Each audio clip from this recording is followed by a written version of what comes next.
안녕하십니까. 시리그드 국방TV 시큐리티 뉴스입니다. 자, 오늘도 우크라이나 전황 알려드리도록 하겠습니다.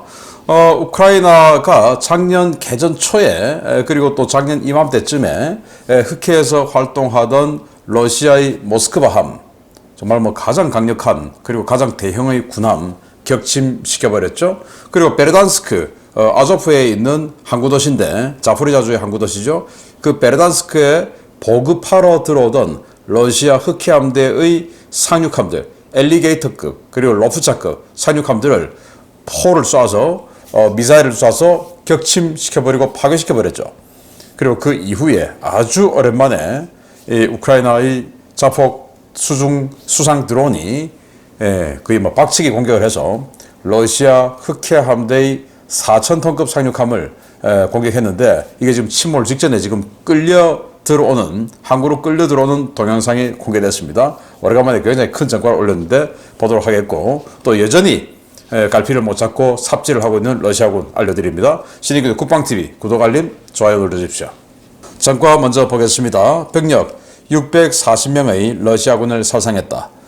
그리고 전차는 4대 격파, 장갑차 15대 격파, 차량 20대 격파, 특수장비 3대 격파, 야포 19문 격파, 무인항공기 27대 격추 등의 전과가 있는데, 이 전과 대부분은 벨리카 노보시카 축선에서 역습에 나섰던 러시아군을 격파, 그리고 바흐무트에서 역습에 나섰던 러시아군을 격파, 이런 전과들이 대부분이라고 합니다. 자, 전선 상황을 보면 우크라이나 총참모부가 하루 동안 40회의 교전을 했고 적의 공세는 모두 실패했다, 즉 다 막아냈다 이 말이 되겠죠.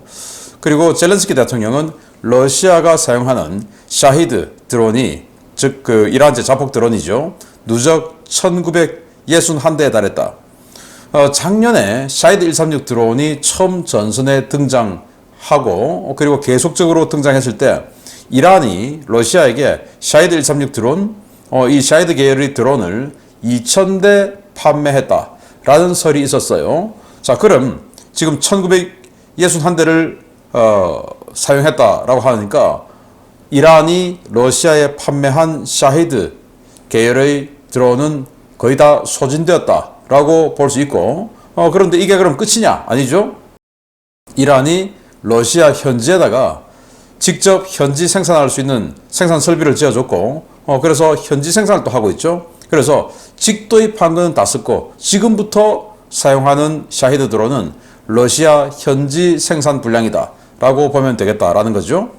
자, 루마니아가 러시아의 자폭 드론이 루마니아 영토에 떨어졌다, 이거 조사에 착수해서 가만히 있지 않겠다라고 하는데, 다뉴브강 하류 이런 곳에 우크라이나의 곡물 수송 시설, 저장 시설 이런 것들을 공격하기 위해서 들어오던 그 자폭 드론이 정밀도가 좀 떨어져서 루마니아 영토에 들어와서 터져버린 거죠.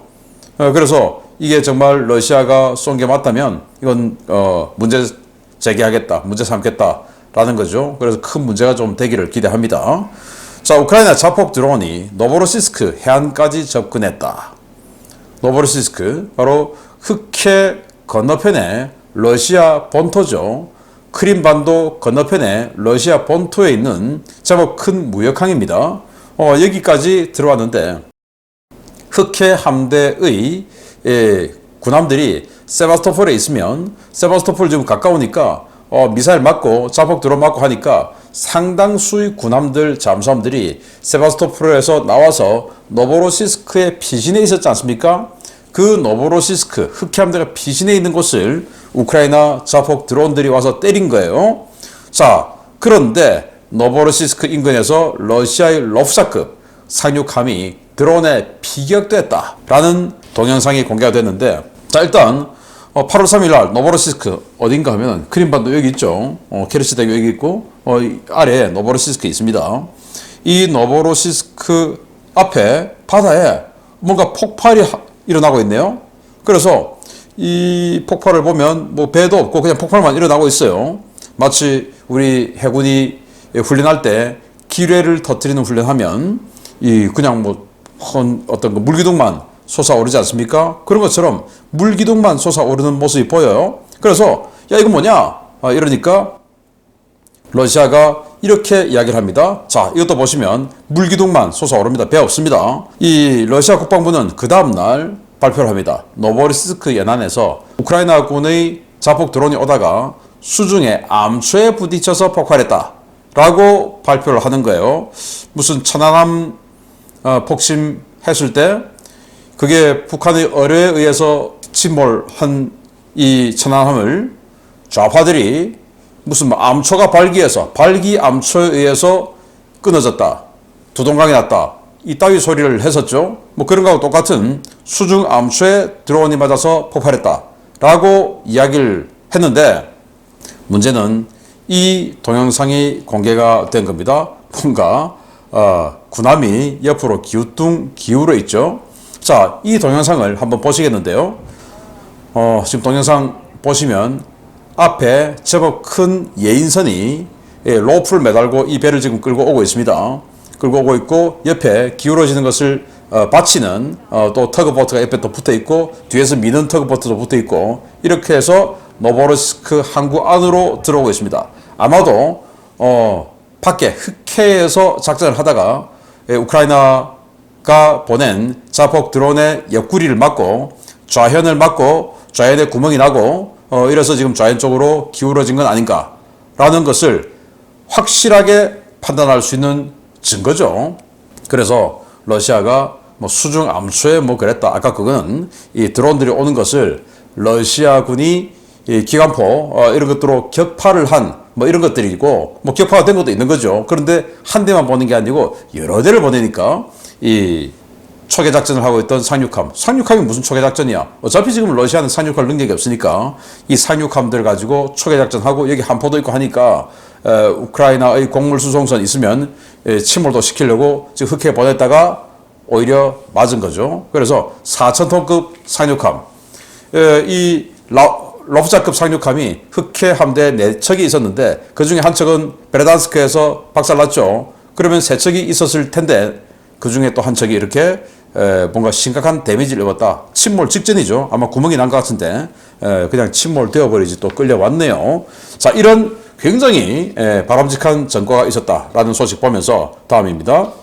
워싱턴 포스트는 우크라이나가 예비대 투입을 해서 남부전선의 러시아의 취약점을 탐색하고 있다. 이 예비대는 예비대로 있는 그 예비 군단이 아니고 최초에 지금 6월 달부터 투입된 10군단 소속의 예비 부대이지, 예비 군단, 전략 예비 군단이 지금 들어왔다 이 말은 아닙니다.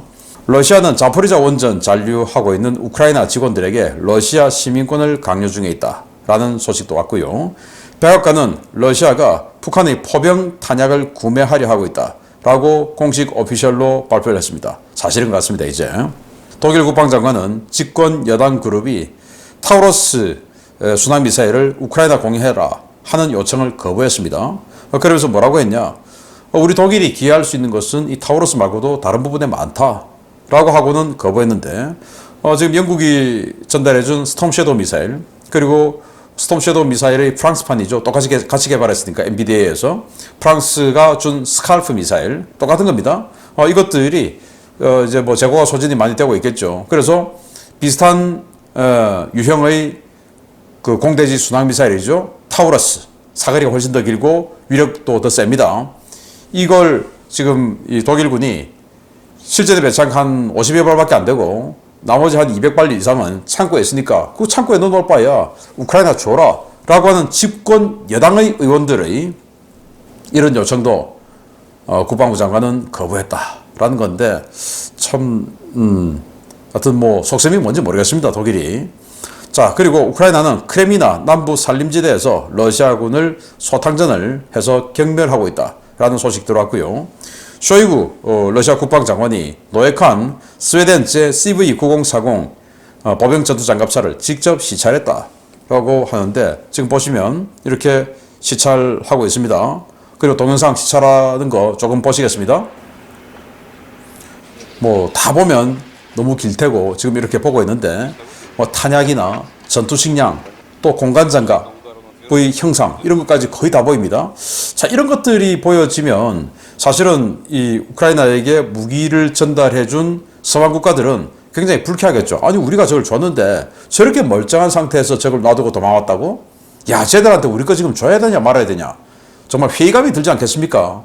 그래서 우크라이나 군도 이걸 받아서 물론 자기 목숨이 소중하긴 하지만 좀 더 대승적으로 봤을 때, 야, 이런 상태에서 버리고 오는 거, 이거 그러면 우리 국가를 위해서, 조국을 위해서 이거는 마이너스다. 우리가 정말 끝까지 사수하자. 아니면 폭발을 시키고 갔었어야죠.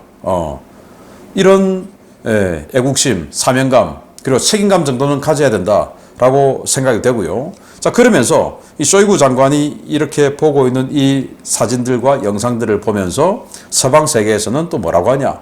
러시아에서는 정말 지금까지 있지 않았던 최신형 보병 전투 장갑차를 구경하고 있는 쇼이구 장관의 모습. 그러니까 너무 야, 우리 거보다 너무 좋네 하고 보고 있다라는 거죠. 자, 주요 소식 들어갑니다. 첫 번째입니다. 러시아군은 올해 초부터 엄청난 규모의 병력을 충원하고 있고 이들로 전선에서 인해 전술을 펴고 있다는 소식입니다. 징집병과 계약병, 예비군, 용병까지 그 유형도 다양한데 수십만 명에 달하는 이들 병력이 어떻게 운용되고 있는지에 대한 충격적인 녹취록이 공개되었습니다.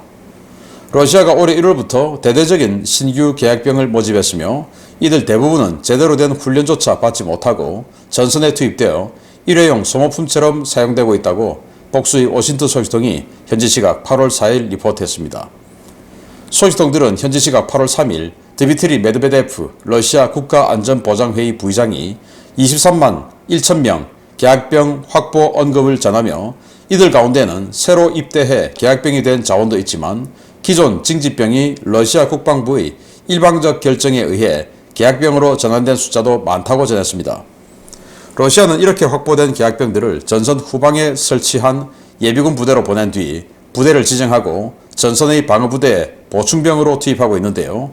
이들은 최전선의 정규군 부대로 보내지거나 지휘관에 의해 용병 부대에 투당 10,000에서 2만 루블에 팔려나가고 있습니다. 우크라이나 군사정보국은 이렇게 전선에 투입된 병력들이 어떻게 운용되고 있는지 전선의 러시아 병사들의 전화 통화를 도청한 녹음 파일과 녹취록을 공개했는데요. 해당 녹취록에서 러시아군이 일선 장병들을 어떻게 취급하는지에 대한 충격적인 사실이 드러났습니다. 러시아군은 방어부대에 신규 충원된 병력들을 끊임없이 역습 자원으로 투입하고 있는데요. 역습에 나선 병력들이 큰 피해를 입고 와해되면 시신을 수습하거나 생존자를 찾기 위한 노력은 전혀 하지 않고 상급부대 추가 보충병을 요청해 다시 역습에 투입하는 기계적인 병력 운용을 하는 것으로 드러났습니다. 이들은 그때그때 보충병이 올 때마다 역습부대를 편성해 소규모 역습을 감행한 뒤 독전대를 운영하며 역습부대 중 러시아군 진지로 도망쳐 오는 생존자들에게 무차별 총격을 가하고 있습니다. 러시아는 역습작전에 내보낸 병력들을 모두 KIA 또는 MIA, 즉 작전 중 사망, Killed in Action 또는 작전 중 실종, Missed in Action으로 처리하는데요. 극적으로 전장에서 탈출한 러시아 장병들은 운이 좋으면 우크라이나군의 포로로 잡히고 운이 나쁘면 러시아 헌병들에게 체포돼 강제 수용소를 거쳐 재차 돌격대로 보내집니다. 러시아군의 이러한 병력 운용은 바흐무트 전선에서 이른바 스톰제트 돌격대 운용이 처음 보고됐을 때도 러시아군 포로들이 증언해 외부에 알려진 적이 있었는데요. 이러한 병력 운용 행태가 자포리자 전선에서도 보고된 것은 이번이 처음입니다. 녹취록에 등장하는 러시아 군인은 탈출구가 없고 모두가 죽임을 당하고 있다며 절규했는데요. 장병들은 사람이 아닌 일회용 도구로 쓰고 있는 러시아 지도부의 모습에서 소련 공산당의 모습이 오버랩되고 있습니다. 네, 지금 23만 1,000명 계약했다라고 이렇게 우리 러시아인들이 애국심이 많다라고 메드베데프가 이야기를 했는데 그게 아니고 징집병들 제대하려고 했는데 징집병 6개월 하면 제대해야 되지 않습니까? 그런데 잠깐 스톱, 야 일로 와, 계약 도장. 그래서 제대 연기시켜버리고 계약병으로 신분 전환시켜서 계속 전선을 투입해 왔지. 그래서 23만 1,000명이 충원된 게 아니고 실제로는 그보다 더 적다. 이런 게 나왔고요. 그러면서 이 우크라이나 군사정보국이 이 통화록을 녹취를 한 거죠. 그걸 지금 공개를 해서 실제로 독전대가 운영되고 있고 정말 비참하게 현장에서 돌격 당하면서 죽고 있는 이런 통화 내용이 공개가 됐는데 한번 읽어드리겠습니다. 이게 아마 자기 친구하고 통화가 된 것 같아요. 그래서 지금 이 전선에서 자기 혼자 지금 고립되어 있는데 러시아 측으로 가면 죽을 것 같고 또 그렇다고 지금 우크라이나 측으로 가려니까 또 겁나고 지금 이런 상황 같아요. 8월 3일 날 우크라이나 군사정보국이 공개했는데 텔레그램에 이 녹취록 어떤 그 음성 파일을 공개했는데 그걸 다운을 받을 수가 없어서 지금 텍스트를 제가 읽어드리겠습니다. A가 친구고 B가 본인입니다. A, 도망쳤다며 지금 거기 콜리아도 같이 있는 거야? 아마 콜리아가 친구인가 봅니다. B, 걔를 데려와야 하는데 누가 할 수 있을지 모르겠다. 지금 시신뼈에게 담겨진 채로 들판에 널려 있어. 그러니까 친구가 지금 죽은 거죠. 그리고 아무도 안 데리고 오고 지금 들판에 지금 버려져 있는 겁니다. 그 친구 시신이. A, 그럼 이제 어떻게 할 거야? B, 모르겠어. 우린 진작에 버려졌고 제로 라인으로는 못 가. 거기로 가면 죽어. 제로 라인은 공격 출발점이죠. 그러니까 자기네들 진지 공격 출발점인데 거기 못 간다는 겁니다. 거기 가면 죽는다는 겁니다. A, 아니 기지로 돌아가면 되잖아. 가서 설명하면 되지. B, 기지 그거 없어졌어. A, 그럼 천천히 후퇴해서 아군을 찾아봐. B, 후퇴하지 말라는 명령이 있었어. 내가 돌아가면 그놈들이 날 쏠 거야. A, 아군이 너한테 총을 쏜다고? B, 그래 그놈들이 우리한테 총을 쐈다라는 겁니다. A, 정말 아군이 맞아? B, 루안스크 수용소에서부터 그랬어. 그놈들은 우리를 쏘고 우리가 없어지면 실종 처리해. A, 그래서 어쩔 거야? 정말 빠져나올 방법 없는 거야? B, 없어. 어디로 가야 할지 모르겠어. 다 죽었어. 전부 다 죽었어. 와, 정말 충격적이지 않습니까? 예를 들어서 우리 같이 움직이던 부대가 전투를 하다 보면 우리 분대가 고립될 수도 있고 그리고 나만 살아남을 수도 있죠. 그러면 지금 이 남쪽으로 가면은 우리 이제 자기 입장에서 아군인 러시아군이 있지 않겠습니까? 그런데 가면 죽인다 이겁니다. 후퇴하지 말았는데 왜 후퇴해서 끝까지 싸웠어야지? 라고 해서 죽인다는 겁니다.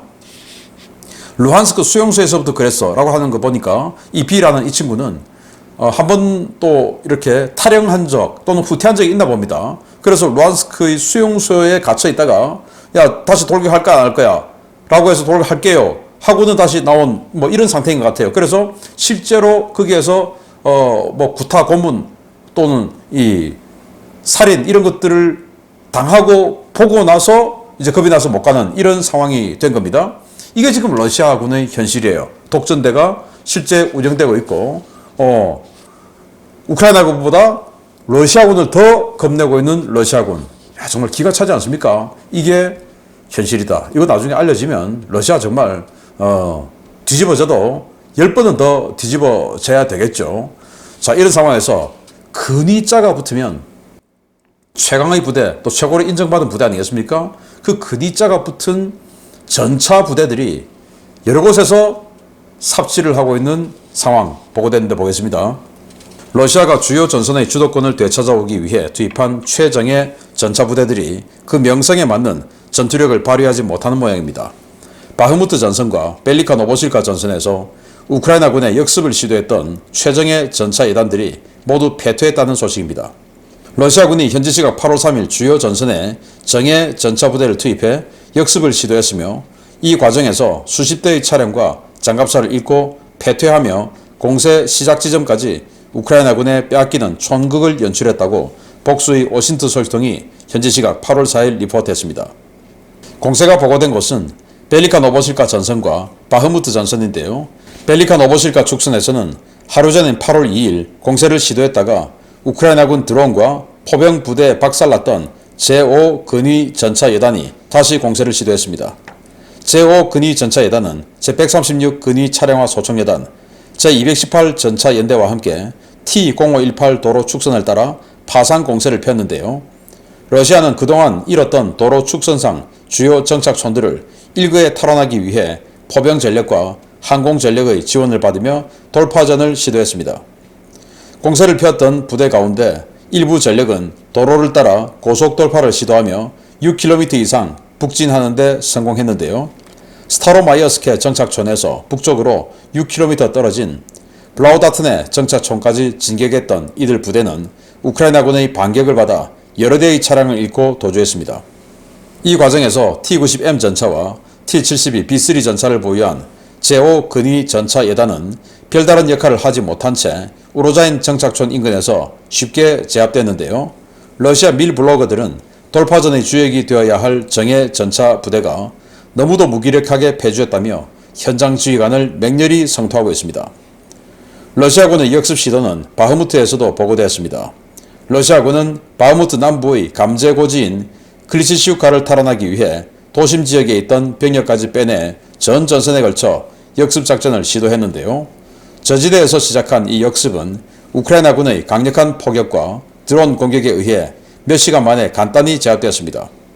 이 역습 시도에서 가장 졸전을 보여준 것은 바흐무트 전선 가장 남쪽에 배치된 제80 근위 전차 연대인데요.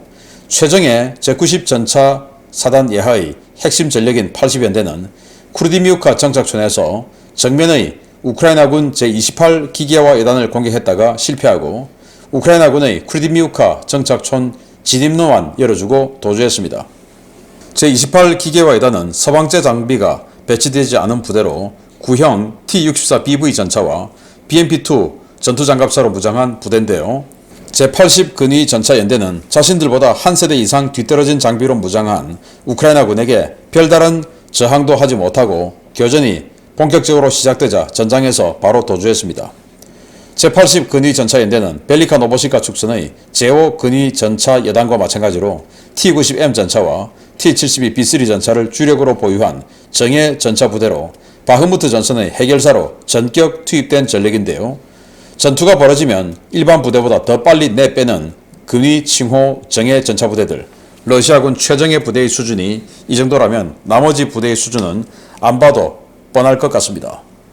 네, 벨리카 노보실카와 바흐무트 남쪽에서 공이 근위자가 붙은 전차, 이 기갑 부대들이 돌격을 했는데 그냥 몇 대 맞고 빼버렸습니다. 자, 벨리카 노보실카 축선에서 어제 제5 근위 전차 여단이 들어갔다가 바로 그냥 내뺐다라고 알려드렸는데 또 갔어요. 또 가서 지금 화살표 봅니다. 6km나 쑥 들어간 겁니다. 여기서 맞고 다시 도망왔어요. 그런데 이건 다른 보병부대고 이 부대는 이쪽으로, 기갑부대는 이 우쪽으로 오른쪽으로 가다가 바로 그냥 몰려와 버렸고, 이 기갑부대가 5근위 전차여단이 도와줄 걸 생각하고 보병부대가 쑥 들어갔다가 뭐야 전차 왜 안 와? 하고는 다시 도망와 버렸어요. 자, 이런 손발 안 맞는 상황, 그리고 T-90M 전차가 배치되어 있는 최강의 근위 전차 여단이 이런 식으로 졸전 그리고 손발 안 맞는 모습을 보여준 게 러시아군의 현실이다. 바흐무트 축선은 더 합니다. 여기 클리치슈카 그리고 안드리우카 이 감제고지를 우크라이나군이 점령했죠. 157 고지를 점령하면서. 근데 그 남쪽에 이 쿠르디미안카 여기가 또 이제 이 지역의 거의 유일하게 남은 고지대예요. 여기에 러시아군의 근위 80 전차 연대가 치고 들어왔어요. 여기도 마찬가지로 T-90M 전차 치고 들어왔는데 바로 그냥 카운터 어택 맞고 다시 도망가 버렸어요. 전 전선에서 지금 다 뒤로 도망가 버렸습니다. 기가 차죠. 그래서 이 바흐무트 남쪽은 이제 거의 대부분 이 철도 지역은 우크라이나군이 다 확보를 하고 이제 도로 지역까지만 들어가면 이 바흐무트 남쪽은 거의 대부분 주요 지역은 우크라이나군이 확보하게 되는데 공세를 뭐 세게는 하지 않고 있습니다. 아직 어떤 이유인지 모르겠지만 아무튼 이렇게 근위자가 붙은 전차 부대가 여기는 또 우크라이나군은 T-64예요. 근데 T-80도 아니고 T-90M 전차를 가지고 있는 이 근위 부대가 그냥 몇 대 맞고는 도망가 버렸다. 이런 러시아군 상황까지 알려드렸습니다. 자, 오늘의 핵심, 러시아군은 정말 콩가루 부대다. 그리고 군함 한 척 더 맞아버렸다. 마치겠습니다. 감사합니다.